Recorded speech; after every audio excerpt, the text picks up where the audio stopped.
Аллаһның рәхмәте булсын Тимергали хәзрәткә шулай бит. Аннан инде берничә сүз минем әйтеп үтәсем килә. Менә Рамазан ае якынлаша дип әйтәбез шулай бит. Шушы айга әзерлекне әлбәттә инде күрәбез. Ул Аллаһның безгә бөек кунагы. Шуңа күрә Аллаһ Тәгалә насыйп итсен. Менә сахабалар дуа кыла торган иде шулай бит. Аллаһумма балигна Рамазан дип безгә Рамазан аена җитәргә насыйп ит дип иншаллаһ.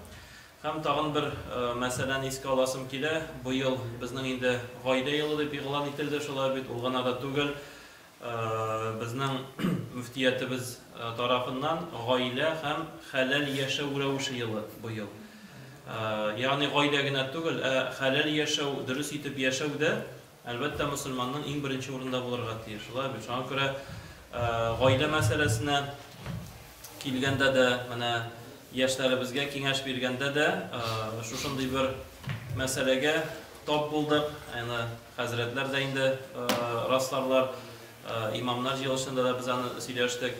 Хәзрәтләр белән дә без аны инде киңәштек. Менә Җәлил хәзрәт бер дәрес бирә безгә. Һәм нәрсә ди? Менә балалар кечкенә вакытта ук балаларга гаилә кыйммәтен салу нәрсә ул? Гаилә турында, менә гаиләдә ничек икәнен ансын без аны сөйли алабыз инде, ләкин менә кечкенә вакытта, әгәр дә инде бездә малайлар икән, малайларга әйтергә кирәк: "Улым, кара инде, яхшы кыз, ничек матур итеп, идән җуа мәсәлән, ничек матур итеп, кул эше һәм башкалар, ничек матур итеп Коръән укый, шулай бит, ничек матур итеп әти-әнисе белән сөйләшә." Ягъни балага кечкенәдән үзенең парын, ярын сайлагандагы кыйммәтләрне салырга кирәк. Һәм кыз балага да шулай. Менә карады кызым, менә кара нинди егет, ничек матур итеп азан әйтә. Менә азан бәйгеләр оештырдык шулай бит. Ничек матур итеп Коръән укый. Кара ничек тырышып кар кыри. Ничек тырышып ярдәм итә әти-әнисенә. Ягъни балада кечкенәдән үк шушы кыйммәтләр салынырга тиеш. Ни өчен әйтәм? Бүген генә килделәр яшьләр. Егет керәшен, кыз татар. Ни өчен теге милләтен дә әйтмәдем хәтта. Тегесенә татармысы да татар. Ләкин инде егеткә әйтәм, ширкәүгә йөрисеңме димен, юк дия. Ял көннәрендә барам инде. Кызга әйтәм, мәчеткә барасыңмы? Ярты баш ачык инде. Мәчеттә юк, диндә юк. Менә ди, әти ярамый дип әйтте никахны, ләкин нәрсә өчен икәнен әйтмәде ди. Просто ярамый, бетте. Кечкенәдән дә аңлатмаган: "Кызым, балам, менә кияүгә чыга калсаң, менә шундыйрак егетләрне кара дип әйткән сүз булмаган, юк." Теге егет миңа барыбер дип утыра. Әти-әниең каршы түгелме? Юк, каршы түгел ди.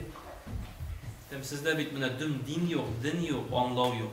Шуңа күрә әгәр дә телибез икән, менә шундый сүз бар бит.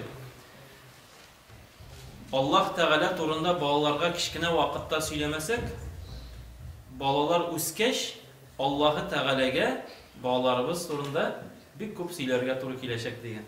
Ишеткәнегез бардыр инде. Раббым Аллаһ шулай ит инде, булай ит инде, үзең сал инде, башына бир инде. Ләкин нәрсә? Күкмаралар шулай, поезд түтү. Шулай бит киткән, сө. Анда инде куып җитеп булмый. Шуңа күрә кемнәрнеке яшь, кемнәрнең балалар менә кичкенә, әлбәттә без гаилә кыйммәте дигәндә алай гына димик. Монда утыручы әбиләр, бабайлар, сезнең дә колакка инде бу. Без җәмгыятьне үзебез тәрбияләргә тиеш, без заманны үзебез булдырырга тиеш. Шуңа күрә әгәр дә без аны үзебез эшләмибез икән, менә гаилә һәм хәләл яшәү рәвеше дигәндә, гаилә һәм никах ул хәләл, дөрес итеп төзелергә тиеш. Һәм дөрес итеп яшәлергә тиеш. Кыз бала кулына сораулар алып килгән. Карагыз сораулар, менә гади генә. Никахта егетнең әти-әнисе түбәтәй белән яулык кияргә тиешме? Теге аны яулык белән түбәтәй причем инде монда, шулай бит. Bir zaman bağlar bulsa, birerse ölüp gitse, вот там да теге түбәтәй генә уже орысча әйтмешә коткарып калмый, шулай не спасет. Садаканы аларга бирәсе буламы, безгә бирәсе буламы? Бәбәй шәйләрен ишәтәсе буламы? Менә ягъни балаларда нәрсә дип әйтим инде, кияүгә чыгарлык кыз, өйләнерлек егет шушы мәсьәләләрне әти-әни өйрәтмәгән. Әлбәттә безнең менә динсезлек чоры булган, ләкин миңа инде олы абыйлар әйтте, бер ул чорны сүкмә, без яхшы яшәдек, аралашып яшәдек, безнең дин генә булмады дип, шулай бит. Ләкин нәрсә? Иң зур кимчелек шушы динсезлек булган. Аңламау булган. kim нәрсә эшли алган, kim нәрсә булдыра алган, kim нәрсәне ишеткән, kimнән нәрсә ишеткән, әле һаман да бар ул. Иң авыры шушы мәйет булгач, абыстайлар белән очрашабыз инде. Алардан да күп белүче юк. Кем кая нәрсә ишеткән, өйрәтәләр бөтенсен. Шуңа күрә нәрсә дип әйтим, менә шушы гаилә елы дип әйтәбез икән, хәләл яшәү рәвеше дип әйтәбез икән, җәмәгать безгә шушы гаиләне ничек төзүдән башларга кирәк. Шушы гаиләгә кадрларны әзерләүдән башларга кирәк. Балаларыбызга кичкенәдән шушыны өйрәтергә, кичкенәдән шушыны салырга кирәк. Үсеп җиткәч кенә терсәк ерак. Никах вакытында балаларга үзләренә полномочия бирәбез. Берсе ир, берсе хатын дигән. Бала түгел инде ул теге. Алар үзләре аерым гаилә. Шуннан мин әти-әниләргә әйтәм. Булды бетте, приказной отделыгызны увольнять итәсез. Советниклар гына булып каласыз. Менә Шәймиев советник булып калды бит. Шуның шикелле советниклар гына булды. Приказ бирә алмыйсыз балаларга. Бетте. Поезд китте. Шуңа күрә гаилә дигән кыйммәтне балаларга кичкенәдән, балалар бакчасыннан булсын, кичкенә вакыттан булсын, әбиләр, бабайлар бер үк позицияларыгызны бирмәгез. Әгәр дә безнең ял итәсе килсә, телефоннар безнең балаларны бик нык мәшгуль итә. Шуңа күрә анда инде нәрсә тели шуны күрсәтәләр. Шул балалар шуны кабатлыйлар. Шуңа күрә һәр кемнең үзеннән, һәр гаиләнең үзеннән тора. Инде һәрберебезгә Аллаһ насыйп итсен. Менә шушы Рамазан айын бер сәбәп итеп, бу айда инде шайтаннар бугаулана. Бу айда Аллаһ бирсә инде безгә изгелек эшләргә җиңелрәк була, гөнаһлардан тыелырга җиңелрәк була. Инде шушы Шәгъбан аенда әзерләндек, уразаларны да тоттык, Коръәннәр дә укыдык, төнге намазларга да тордык, шулай бит.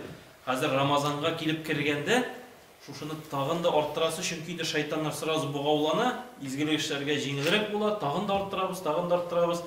Алайса без йөрибез дә Рамазан җитә. Теге самолет шикелле разгонны алып ушып китәм дигәндә генә Рамазан бетеп китә. Шундый рәхәт йөрибез аннар, шулай бит. Шуңа күрә Шәгъбан айы безнең барды, әле бара ул шулай бит.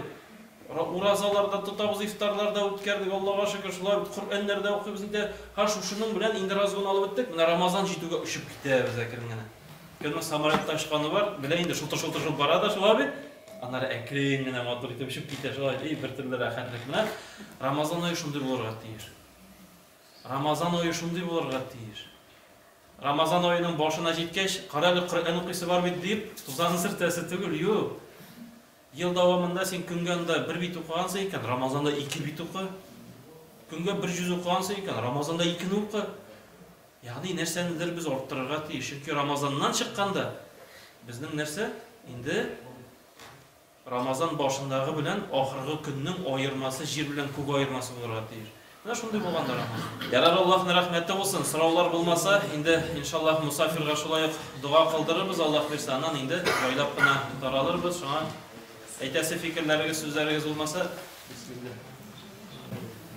حسبنا الله ونعم الوكيل نعم المولى ونعم النصير غفرانك ربنا وإليك المصير حسبنا الله لا إله إلا هو عليه توكلنا وهو رب العرش العظيم اللهم ربنا آتنا في الدنيا حسنة وفي الآخرة حسنة وقنا عذاب النار وصلى الله على سيدنا محمد وعلى آله وأصحابه أجمعين وآخر الدعوانا أن الحمد لله رب العالمين.